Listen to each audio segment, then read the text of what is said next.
നിയമസഭാ സമ്മേളനത്തിന് തുടക്കമായി ആദ്യം തന്നെ അതിലേക്ക് പോകുന്നു. സഭാ സമ്മേളനം ചേരുകയാണ്.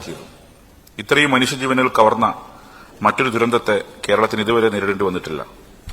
തോരാതെ പെയ്ത മഴയും ഒരു മണിക്കൂറിൽ പെയ്ത മഴയുടെ അളവിലുള്ള അഭൂതപൂർവമായ വർധനയുമെല്ലാം ഈ ഉരുൾപൊട്ടലിന് കാരണമായിട്ടുണ്ട്. കര കവിഞ്ഞും ദിശ മാറിയും ഒഴുകിയ പുഴ സമീപ പ്രദേശങ്ങളെയാകെ തുടച്ചെടുത്താണ് ഒഴുകി നീങ്ങിയത്. പാലം തകർന്ന് ഗതാഗതം തടസ്സപ്പെട്ടും പ്രതികൂല കാലാവസ്ഥയും മറ്റും കാരണം രക്ഷാപ്രവർത്തനം വലിയ വെല്ലുവിളിയായി. പ്രകൃതി സൌന്ദര്യം കൊണ്ട് എപ്പോഴും നമ്മെ മാടി വിളിച്ചിരുന്ന ചൂരൽമലയും മേപ്പാടിയും അടക്കമുള്ള നമ്മുടെ വയനാടൻ ഗ്രാമങ്ങൾ താങ്ങാനാകാത്ത ഹൃദയവേദനയായി മാറി. കേരളത്തിനുണ്ടായി ഈ ഉണങ്ങാത്ത മുറിപ്പാട് നമ്മളെല്ലാം നീട്ടുന്നുണ്ട്. മഴ കനക്കുമ്പോഴെല്ലാം മനം കലക്കുന്ന ഭീതിതമായ ഓർമ്മകൾ ബാക്കിയാക്കുന്ന ഒന്നായി വയനാട് ദുരന്തം. നൂറുകണക്കിന് ജീവനുകളാണ് മണ്ണിനടിയിലായത്. ഓരോ ദിവസം പിന്നിടുമ്പോഴും മരണസംഖ്യ ഉയർന്നുകൊണ്ടിരുന്നപ്പോൾ ഉരുൾപൊട്ടലിന്റെ ഭീകരത കൂടുതൽ വെളിപ്പെടുകയായിരുന്നു. സന്നദ്ധ പ്രവർത്തകർ കണ്ടെത്തിയ ഏതാനും ശരീരഭാഗങ്ങളിലൂടെ തങ്ങളുടെ മരണമറിയിക്കുന്ന പ്രിയപ്പെട്ടവരെ ഓർത്ത് പകച്ചു നിൽക്കുന്ന സഹോദരങ്ങളോടൊപ്പം നമ്മുടെയെല്ലാം മനസ്സ് പിടഞ്ഞു. പുറത്തു വന്നുകൊണ്ടിരുന്ന വാർത്തകൾ കേരള ജനതയാകെ പരിഭ്രാന്തിയിലാഴ്ത്തുന്നതായിരുന്നു. ആദ്യം ഉരുൾപൊട്ടലുണ്ടായപ്പോൾ താൻ ജോലി ചെയ്യുന്ന സ്വകാര്യ ആശുപത്രിയിലേക്ക് സഹായം അഭ്യർത്ഥിച്ചു വിളിച്ച നീതു ജോർജിയെക്കുറിച്ച് വാർത്ത പിന്നീട് വായിച്ചപ്പോൾ മരണത്തെ മുഖാമുഖം കണ്ട എത്രയോ പേരുടെ നിലവിളിയാണ് ഉള്ളിൽ വന്നലയ്ക്കുന്നത്. നാടിന്റെ പൊന്നോമനകളായി വളർന്ന വെള്ളാർമല GVHSSലെ കുരുന്നുകൾ, അവരെക്കുറിച്ച് അധ്യാപകരും നാട്ടുകാരും നിരന്തരം പങ്കുവച്ച ഓർമ്മകൾ എന്നിവ ഹൃദയം നുറുങ്ങുന്ന വേദനയോടെയാണ് ഓരോ മലയാളിയും ഏറ്റുവാങ്ങിയത്. ഒരു കുടുംബം ഒന്നാകെ നഷ്ടപ്പെടുന്നതിനേക്കാൾ നടക്കുന്നതാണ് കുടുംബത്തെ മുഴുവൻ നഷ്ടപ്പെട്ട ഒറ്റയ്ക്കായ ശ്രുതിയെപ്പോലുള്ളവർ. അമ്മയെ വേർപിരിഞ്ഞ കുഞ്ഞുങ്ങളെ ഓർത്ത്, മക്കൾ നഷ്ടപ്പെട്ട വൃദ്ധരായ മാതാപിതാക്കളെ ഓർത്ത്, എല്ലുമുറിയെ പണിയെടുത്ത് സ്വരുക്കൂട്ടിയതും വളർത്തുമൃഗങ്ങളും ഭൂമിയും അടക്കം എല്ലാം നഷ്ടപ്പെട്ട് നിസ്സഹായരായി നിന്ന മനുഷ്യരെ ഓർത്ത് ഒരു തേങ്ങൽ എല്ലാവരുടെയും തൊണ്ടയിൽ കുടുങ്ങിയിരിക്കണം. മുഖ്യധാരാ മാധ്യമങ്ങളിൽ നിന്ന് വയനാട് ഉരുൾപൊട്ടൽ ദുരന്ത വാർത്തകൾ അപ്രത്യക്ഷമായെങ്കിലും ദുരന്തബാധിതരുടെ അതിജീവനത്തിനായി സംസ്ഥാന സർക്കാർ സ്വീകരിച്ചു വരുന്ന നടപടികൾ ദ്രുതഗതിയിൽ മുന്നേറുകയാണ്. പരിപൂർണമായും തുടച്ചു നീക്കപ്പെട്ട ദുരന്തമുഖത്ത് പകച്ചു നിൽക്കാതെ രക്ഷാപ്രവർത്തനത്തിന് കേരളമൊന്നാകെ മുന്നിട്ടിറങ്ങുകയായിരുന്നു. സൈന്യവും പോലീസും ഫയർഫോഴ്സും വനപാലകരും മാത്രമല്ല, സന്നദ്ധ സേനകളും മറ്റ് യുവജന സംഘടനകളും സർക്കാർ ജീവനക്കാരും നാട്ടുകാരുമെല്ലാം കക്ഷി രാഷ്ട്രീയ ഭേദമന്യേ ജാതിമത വ്യത്യാസമില്ലാതെ ഒറ്റക്കെട്ടായി രക്ഷാപ്രവർത്തനത്തിൽ അണിനിരന്നു. ദുരന്തബാധിതരെ സഹായിക്കാൻ ലോകത്തെമ്പാടും നിന്ന് മനുഷ്യസ്നേഹികൾ മുന്നോട്ട് വന്നു. കോടിക്കണക്കിന് രൂപയാണ് മുഖ്യമന്ത്രിയുടെ ദുരിതാശ്വാസ നിധിയിലേക്ക് എത്തിയത്. കൂലിപ്പണിക്കാർ മുതൽ അതിസമ്പന്നർ വരെ സഹായം നൽകി. ദുരന്തത്തിന്റെയും രക്ഷാപ്രവർത്തനത്തിന്റെയും വാർത്തകൾ അഭിനന്ദനാർഹമായ രീതിയിലാണ് മാധ്യമങ്ങൾ നൽകിയത്. എന്നാൽ ഊർജിതമായി നടക്കുന്ന പുനരധിവാസ പ്രവർത്തനങ്ങളെ സംബന്ധിച്ച് വിശദാംശങ്ങൾ വേണ്ടത്ര പരിഗണന ലഭിക്കുന്നില്ല എന്നത് യാഥാർത്ഥ്യമാണ്. ഒരു മാസം തികയുന്നതിന് മുമ്പേ ദുരന്തബാധിതരെ ക്യാമ്പുകളിൽ നിന്ന് വാസസ്ഥലമുണ്ടാക്കി പുനരധിവസിപ്പിച്ചതിന് വലിയ വാർത്തയാവേണ്ട മാതൃകാപരമായ ഒരു കാര്യമായിരുന്നു. ദുരന്തത്തിൽ കേരളത്തോടൊപ്പം നിൽക്കുമെന്ന് പ്രധാനമന്ത്രിയുടെ പ്രഖ്യാപനത്തെ ഏറെ പ്രതീക്ഷയോടെ മലയാളികൾ നോക്കിക്കാണുന്നത്. അടിക്കടി ഉണ്ടാവുന്ന ഉരുൾപൊട്ടൽ പശ്ചാത്തലത്തിൽ geological survey of India, meteorological department, national seismic centre, Indian national centre for ocean information services തുടങ്ങിയ ഗവേഷണ സ്ഥാപനങ്ങളുടെ സ്പെഷ്യൽ സെന്ററുകളും അത്യാധുനിക പഠന സൌകര്യങ്ങളുള്ള പ്രാദേശിക ഓഫീസുകളും സംസ്ഥാനത്ത് ആരംഭിക്കാൻ കേന്ദ്ര സർക്കാർ മുൻകൈയെടുക്കുന്നത് നന്നാവും. ഉരുൾപൊട്ടൽ സാധ്യതയുള്ള പ്രദേശങ്ങൾ പ്രത്യേകം മനസ്സിലാക്കുന്നതിന് ആവശ്യമായ പഠനം നടത്താനും തയ്യാറാവേണ്ടതുണ്ട്. അങ്ങനെ കണ്ടെത്തുന്ന പ്രദേശങ്ങളിൽ നിന്നും ജനതയെ പൂർണ്ണമായും മാറ്റി പുനരധിവസിപ്പിക്കാൻ പാക്കേജും ആവശ്യമാണ്. ഇനിയൊരു ദുരന്തമുണ്ടാകുമ്പോൾ നടക്കേണ്ട ചർച്ചയല്ല ഇത്. കാലാവസ്ഥാ വ്യതിയാനത്തിന്റെ ഭാഗമായി നമ്മുടെ നാട്ടിൽ ഉരുൾപൊട്ടൽ പോലുള്ള ദുരന്തങ്ങൾ ആവർത്തിക്കാനുള്ള സാധ്യത ഉണ്ടെന്നാണ് വിദഗ്ധർ ചൂണ്ടിക്കാട്ടുന്നത്. അത്തരം ദുരന്തങ്ങളിൽ മനുഷ്യർക്ക് മറ്റ് ജീവജാലങ്ങൾക്കും ജീവഹാനി ഉണ്ടാവാൻ പാടില്ല. അതിനുള്ള മുൻകരുതലുകൾ കൂട്ടായ പ്രവർത്തനങ്ങളിലൂടെയും കൂടിയാലോചനകളുടെയും രൂപപ്പെടുത്തി സമയബന്ധിതമായി നടപ്പിലാക്കാൻ നമുക്ക് കഴിയേണ്ടതുണ്ട്.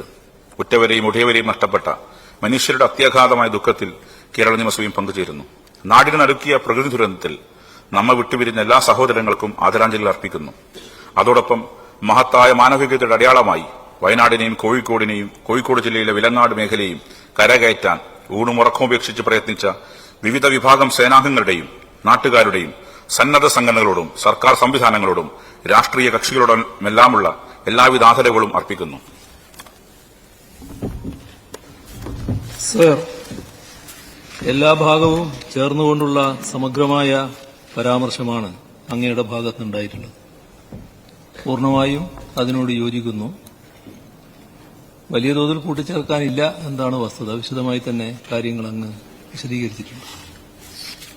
അങ്ങ് പറഞ്ഞതുപോലെ 2024 ജൂലൈ 30 പുലർച്ചെ വയനാട് ജില്ലയിലെ മേപ്പാടി പഞ്ചായത്തിൽ മുണ്ടക്കൈ ചൂരൽമല പ്രദേശത്തുണ്ടായ ഉരുൾപൊട്ടൽ സമാനതകളില്ലാത്ത മഹാദുരന്തമാണ് സൃഷ്ടിച്ചത്. ഒരു പ്രദേശമാകെ തകർന്നു പോകുന്ന സാഹചര്യമാണുണ്ടായത്.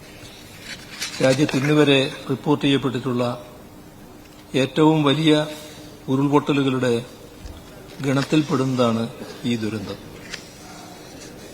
ദേശീയ അന്തർദേശീയ തലങ്ങളിലെ ശാസ്ത്രജ്ഞർ ചേർന്ന് പ്രസിദ്ധീകരിച്ച ശാസ്ത്രലേഖനത്തിൽ മണിക്കൂറിൽ 100 കിലോമീറ്റർ വേഗതയിൽ 5.72 ദശലക്ഷം ഘനമീറ്റർ അവശിഷ്ടങ്ങൾ ഒഴുകിയെത്തിയെന്നാണ് കണക്കാക്കിയിരിക്കുന്നത്.